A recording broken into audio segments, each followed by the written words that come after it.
Good afternoon. I'm Mark Allen with Gaber.io, and I'm here today with James Witcher III, the CTO of the Federal Defense Industrial Base for Microsoft. That's a long title, James, isn't it? So, It is, yeah. yes, it is. So, but to start with, can you share a brief background of yourself and your work history? Sure. Um, so myself, I've been with Microsoft coming up on 20 years now. I've had 7 roles. My latest one, I'm lead strategist and industry CTO for the Defense Industrial Base. Prior to that, I spent about 8 years on active duty in the Army. Was disabled, and then after finding my way out of the military and getting a job at Microsoft, I've been married now for 20 years as well, and I have 4 kids. Wow, And at the end of the day, I'm a pretty much a big nerd, really, pretty much it. really? See, I tell people I'm a geek, not a nerd, okay? But that's right. Well, yeah, I I, nerd out over a lot of things. yeah, I have my old joke is, what's the difference between a geek and a nerd, you know? I'm gonna assume it has to do something with one getting beat up and the other not. But Something. Well, I always it's geeks rule the world, nerds seek revenge. So I like that. That's pretty so good. slight difference, but down deep we're the same. So I think everyone understands what Microsoft does. I mean, it's a pretty well-known company, but you work at a very niche part of Microsoft. So why don't you explain to us what you do for Microsoft? So pretty much right. I'm basically an industry level strategic advisor, and it's in the context of technology. But how do you leverage and use that technology to best forward the mission of your organization? Whether it's commercial, military, defense, everybody has a direction that you're heading, and with the proliferation and kind of inundation the inundation of technology, that there are multiple solutions that do multiple things. How do you pick the right one? My role is to help you rationalize your direction, look at the options and technology that's there, help you go through the process of evaluation, and then make a decision. And then once that's done, help you actually implement it. Find the right kind of resources, whether they're Microsoft or otherwise, partner ecosystem. Hybrid is a very big thing for organizations. There's no monolithic organization or application or infrastructure that's going to solve every one of your business needs. So I'm the person that comes in and helps you. You think through that, and then kind of separate the wheat from the chaff, and implement and just Hmm. go do. And is your typical, I mean, do you work with the federal government itself, or do you work with people that are contractors to the federal government? So mine are I've worked with, they're called tier one defense manufacturers. Hmm. And when you stack rank it, look at them, it's Lockheed Martin, Raytheon, General Dynamics, BAE Systems, MITRE, General Atomics, Northrop Grumman, all of the ones that you traditionally think. They'd be in the Fortune, I guess, 50 of the defense Yeah. manufacturing companies. There's a segment inside of Microsoft that focuses on those organizations because of the size, Mhm. and the magnitude and scope of the work that they do. Um, so I really don't interface with the DoD or the military warfighting branches. I'm interfacing with the leaders, IT and technological leaders, top business leaders inside of those manufacturing companies that are responding to the government bids and actually building the F-35s and things of those nature. Um, where I interact with partners is my customer would be, for example, I spent the last 11 years working directly with Lockheed Martin in one capacity or another.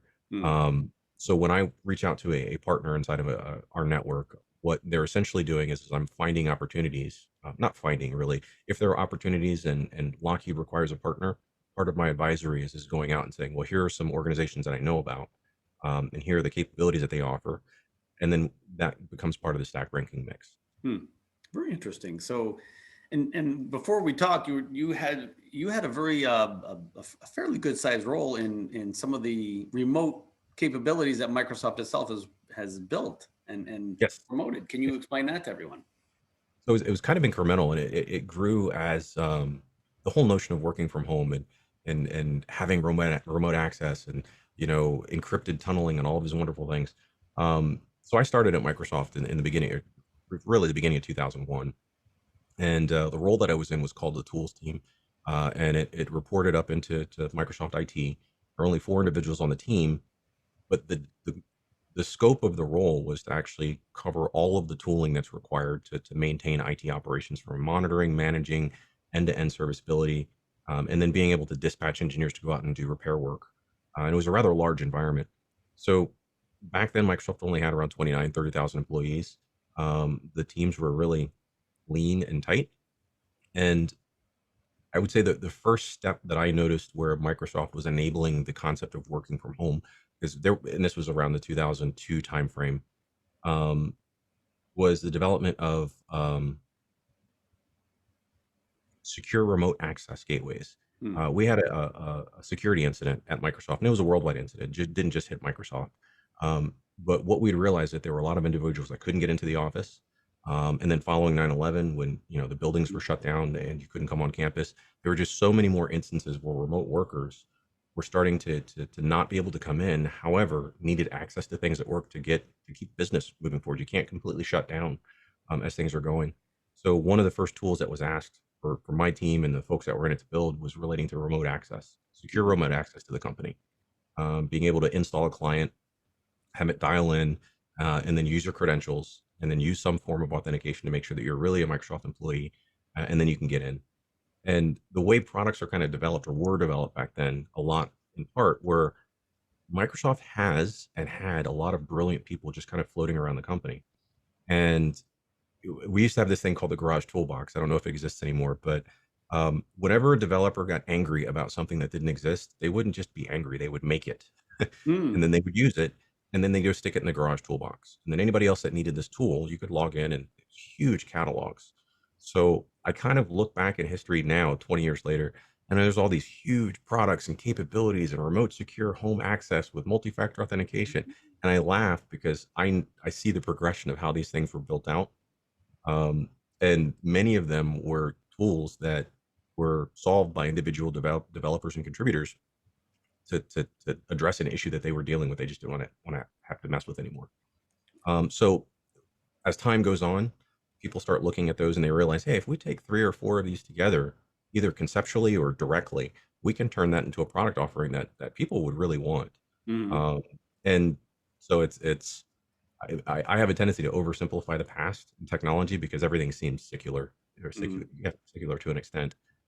Um, but yeah, so that was kind of the first step, and then what that really enabled for me is so I'm because I'm a disabled veteran, and a lot of my disabilities make it difficult to actually work in an office environment.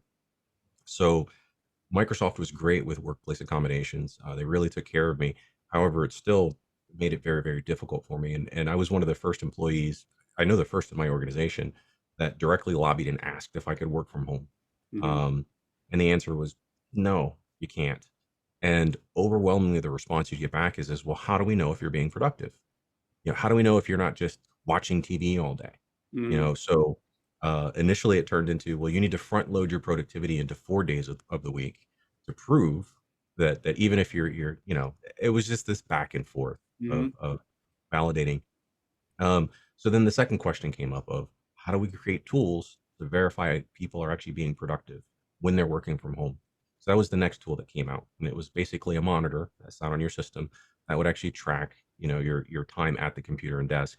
So one by one, they started chipping away at all of these little aspects that today's modern manager really does think about. Hmm.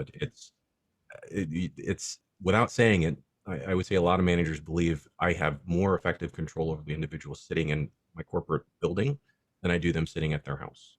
Hmm. Um, Trying to say something politely there.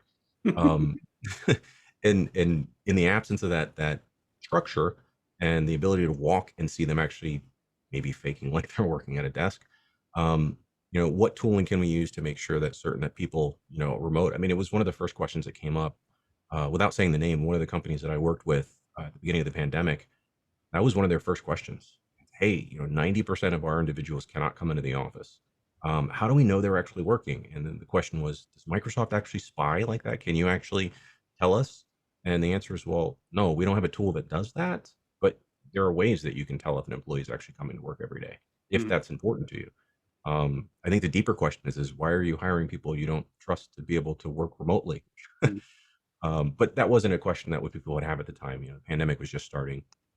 So, but I think it's something most companies and managers need to think through now. Hmm. Um, Yes.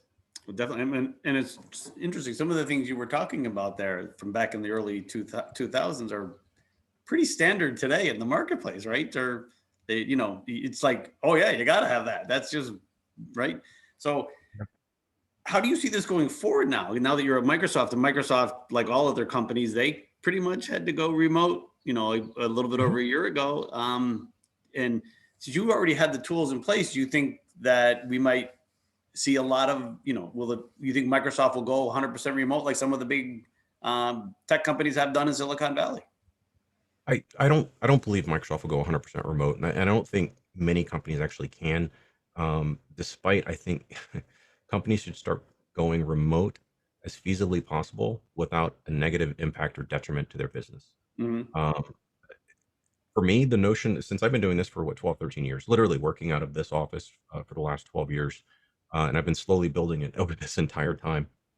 But um, for me, the notion of going into an office, spending time in traffic. I mean, think about the mechanics of a day.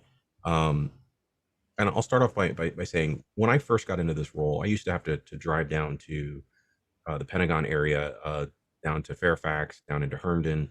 A lot of the defense companies are down there.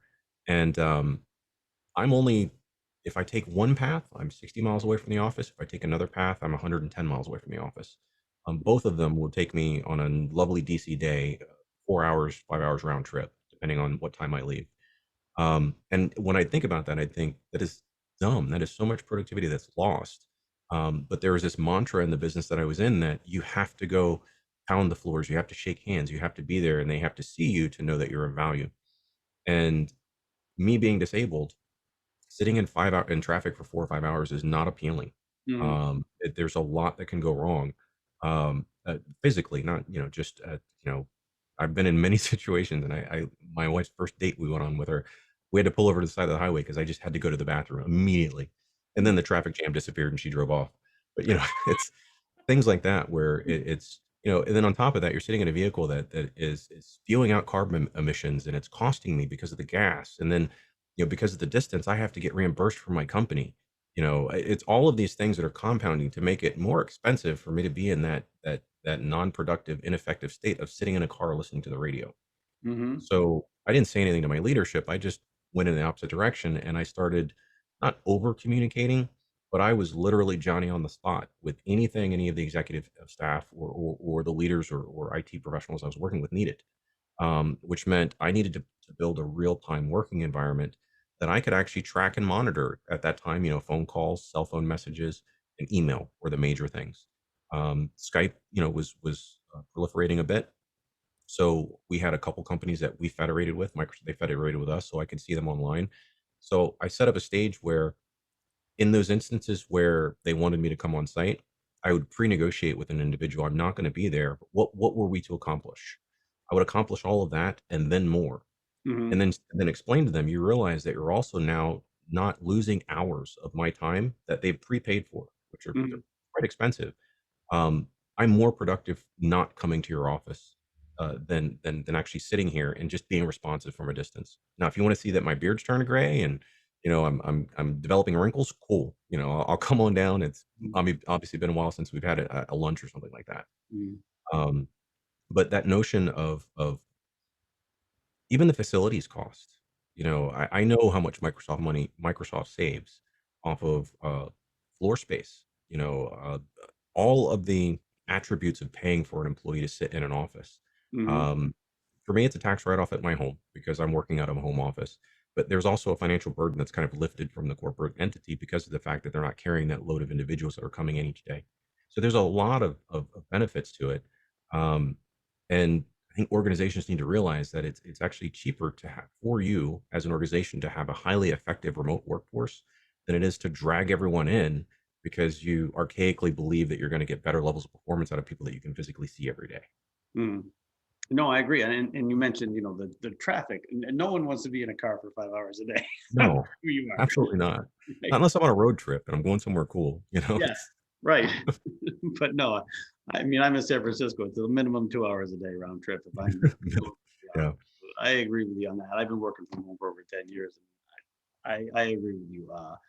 So what do you think, like going, going forward, you think the rest of the world, I mean, Microsoft, you've already talked about, but you think the rest of the world, you think they've adjusted to your customers? Are they, I would imagine they're pretty happy with it because you are more productive. Well, it's a hit and mix or hit and miss. Really, you get scenarios where, and again, without naming Mhm, individuals or companies or anything, there are some organizations that have realized very quickly, they implemented whichever collaborations and productivity platform best suited their needs. After speaking with them, you realize that they now know after a forced activity, a forced exercise, what the savings can look like and how to identify effective and ineffective in a remote workforce.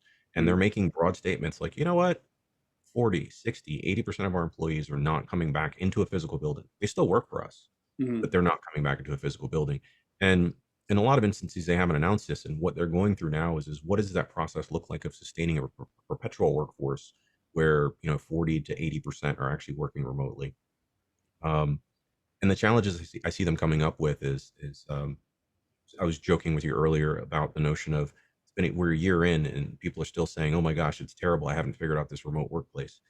That's what they're trying to deal with, is how do we re-educate and train these individuals to understand that productivity, you don't have to carry the same 8 hours of contiguous work identified as productivity into a household. Um, and immediately people start thinking, oh, well, then work-life balance goes out of whack if you're not doing 8 hours and you're doing it at night. No, mhm, what it means is that if I'm taking an hour in the middle of the day to go help my son, like my son has autism, and there's many days where I have to step away and help him with his school. He has mhm, special needs schooling in the house. And it's very complicated because it was kind of special needs education is very shaky as it is pre-pandemic. Um, but that just means that I know later on tonight, based off of the natural rhythm of my household, that I'm gonna have maybe 30 minutes. I'm gonna focus on something at like 9:30, 10 o'clock, and I'm insomniac, so I'm up till 3 in the morning every day anyway, but 1 or 2 o'clock. And it's perfect because everyone else is sleeping, you mhm, know. So as far as my family is concerned and the way that we've worked out the structure, they realize when there are the very few, stay away times, especially when I'm in huge meetings and things like that. But there is flexibility to say that my wife also works. mhm. If she has to do something, which one of us can yield and not have any kind of an impact? And the last part is that I think people fundamentally just have the problem saying no. Yeah. And they get to their home office and they think that, oh my gosh, they're going to think I'm playing Xbox all day. I have to be uber productive and say yes to everything. And then I have to do it to show even more, 110% that I'm productive. No, that's what burns you out. Mhm. No is a very powerful word, in a positive way. So I think that and a lot of other factors, companies now are having to deal with how do I re-educate my employee without dictating what their home office work setting should look like. It's Mhm. more of a mindset to be able to work from home than it is a direct transplant of what the kinetic experience of driving to an office is every day. Yeah. And actually, it's funny. I've talked to a lot of um, executives that are echoing what you said. That basically one of the problems we're dealing with now is burnout because people don't know when to turn off. And it's like when you went into an office, it was easy because you wanted to beat traffic, right? So you made sure you're on the road by a certain time. And now it's like, well, you don't have to deal with that. And yeah, I can do. And no, Mhm. right? I remember when I first started work from home, I made a hard stop at 5 o'clock and I went to my gym, right? Because you get out of the Well, house and have a social life. to give you a contrast to that, so Um, I probably work more hours now and always have worked more hours than my coworkers, because of the fact that I work from home. However, I have a better work-life balance. Mhm, Uh, my twins are 11 years old. My son and my daughter are 11 years old. I've seen them every day, pretty much of their lives. I do travel for business. So, maybe there's like a 2 or 4 day period that I'm doing something. But for the most part, I'm here every day. I see them mhm, every morning. I help my son get on the bus. Um, but this is where the whole work from home dichotomy kind of shifts. It really one of the concepts is what does my setup look like and how do I do this? It's one at home work setup does not solve all problems. right. Meaning that um, I'm built because I do what I actually like for a living. So when I have a work assignment where, like, let's say it's a legitimate work assignment where I have to research something new in technology. And Mhm. then I have to use my workstation over here to actually load it up and do some containers or something. Um, I'm not really working as much as I'm a nerd. That's why I said it earlier. And I'm doing something I think is really cool.